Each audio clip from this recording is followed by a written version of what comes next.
Përshëndetje shenja virgjëreshës, kjo është panorama e interpretimit javor. Pas lutjes dhe meditimit, kartat i ndava në 4 sfera jetësore, të cilat janë gjendja juaj, familja, dashuria, puna dhe një prizëm orakull.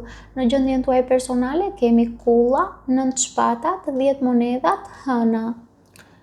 Kjo javë për ju fillon me një përplasje të brendshme që nuk mund ta injoroni.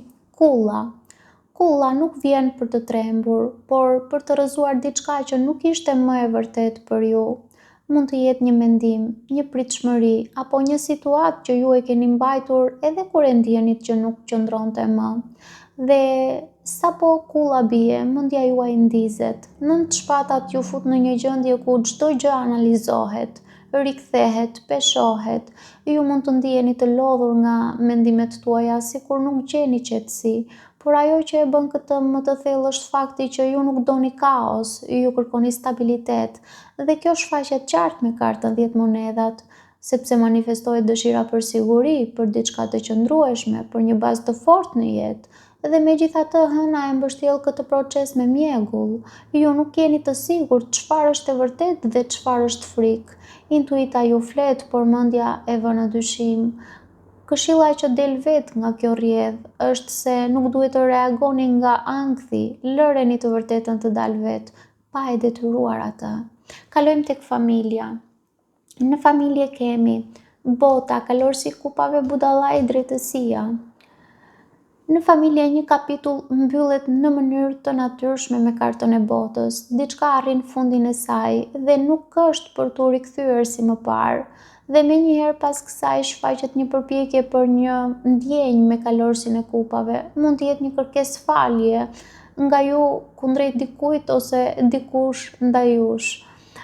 Dhe mund të ketë një fjalë të butë, një afrim, një përpjekje për të sjellë harmoni, por kjo nuk mbetet vetëm në këtë nivel, sepse hyn karta e budallait, që nënkupton një fillim i ri propozohet. Mund të jetë në mënyrë spontane, pa garanci, por me ndjenjë. Dhe në fund gjithçka vendoset në vendin e vet nga karta e drejtësisë. Ajo që është e drejtë do të qëndrojë, ajo që nuk është, nuk do të vazhdojë. Këshilla këtu është e qartë. Nuk duhet të pranoni fillime që nuk janë të balancuara për ju, sado të bukura të duken ato. Tani kalojmë tek dashuria. Në dashuri kemi 2 shkopinjt, 9 monedat, faqa e kupave, temperanca. Në dashuri, në fillim me 2 shkopinjt, ju dukeni në një moment ndalese. Pra, duket sikur ju nuk hidheni më menjëherë në ndjenja, ju shikoni përpara, mendoni, vlerësoni, planifikoni, sikur pyesni veten ku po shkon kjo marrëdhënie ose ku do të shkojë kjo marrëdhënie. Pra, është pyetja që ju lind natyrshëm dhe në këtë reflektim ju gjeni veten në kartën e 9 monedhave. Kjo është shumë e rëndësishme, sepse ju nuk jeni më në një vend ku keni nevojë për dikë që t'ju plotësoj, sepse ju jeni të plotë. Ju nuk prisni dashuri për të mbushur boshllëqe. Ju jeni në një pikë ku dashuria duhet të jetë zgjedhje, jo nevojë. Dhe kjo ndryshon gjithçka, sepse pikërisht në këtë moment hyn faqa e kupave, jo si një stuhi, jo si një dramë, por si një ndjenjë butë, pastër dhe e sinqertë, që mund të jetë një mesazh, një komunikim i lehtë, një ndjenjë që lind pa zhurmë. Dhe ajo që e bën këtë të bukur është që ju nuk e humbni veten tuaj brenda saj. Pra, ju e përjetoni, por nuk është se e varni veten prej saj. Dhe kjo është arsyeja pse kjo ndjenjë nuk kthehet në ankth. Përkundrazi, ajo rrjedh drejt me temperancën dhe këtu ndodh transformimi më i bukur i gjithë javës. Temperanca është gjithashtu major arkana e shenjës së shigjetarit. Ndoshta disa prej jush kanë të bëjnë me dikë të shenjës së shigjetarit, por gjithsesi, temperanca nuk është thjesht një kartë, është një gjendje ku nënkupton se nuk ka teprime, nuk ka pasiguri të forta, ku gjithçka rrjedh natyrshëm, Pra, është një lidhje që nuk ju lodh, nuk ju bën të dyshoni vazhdimisht, nuk ju trazon emocionalisht, përkundrazi ju qetëson. Dhe kjo është shumë ndryshe nga ajo që ju keni përjetuar më parë, sepse tani ju nuk po vraponi pas dashurisë. Dashuria po vjen drejt një versioni më të qetë. Dhe këshilla që del natyrshëm nga këto karta është se mos e prishni këtë balancë duke u kthyer në modelet e vjetra, në dyshime, në ankth ose në nevoja për kontroll.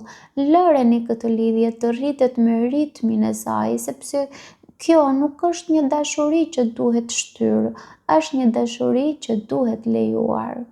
Kalojmë në punë. Në punë kemi 7 monedat, mbretëresha e shpatave, gjykimi dhe 2 monedat. Në punë ju jeni në një moment reflektimi. Me 7 monedat ju gjen duke parë çfarë keni ndërtuar deri tani, sikur ka durim, por edhe një pyetje që po ja bëni vetes, sikur pyesni veten apo ja vlen, edhe sa do të pres. Pra, edhe përgjigjja fillon të bëhet e qartë me mbretëreshën e shpatave. Ju nuk pranoni më gjëra që nuk janë të qarta, që nuk ju japin vlerë. Pra, ju shihni realitetin pa filtra dhe kjo ju çon drejt kartës së gjykimit, ku është një moment ku ju e dini që duhet të merrni një vendim, nuk është më opsion të qëndroni si më parë, por megjithatë, me kartën 2 monedat tregon që ju ende po balanconi. Çfarë po balanconi? Po balanconi 2 rrugë, 2 mundësi, 2 versione të jetës suaj. Dhe këshilla që del këtu është shumë e drejtë për drejtë nga këto karta. Vendimi që po shtyni është ai që do t'ju çlirojë. Dhe mbi të gjitha këto qëndron një energji që i lidh të gjitha sferat. Prizëm Oracle, dashuri. Dashuria nuk është vetëm si ndjenjë për dikë tjetër në këtë interpretim, por është si rikthim tek vetja, sepse ajo që u rrëzua në fillim me kullën, po ju çon drejt diçkaje më të vërtetë, më të qetë, më të pastër. Pra, përfundimi për ju është se kjo javë nuk është e lehtë në fillim, por bëhet shumë e bukur në fund. Paçim!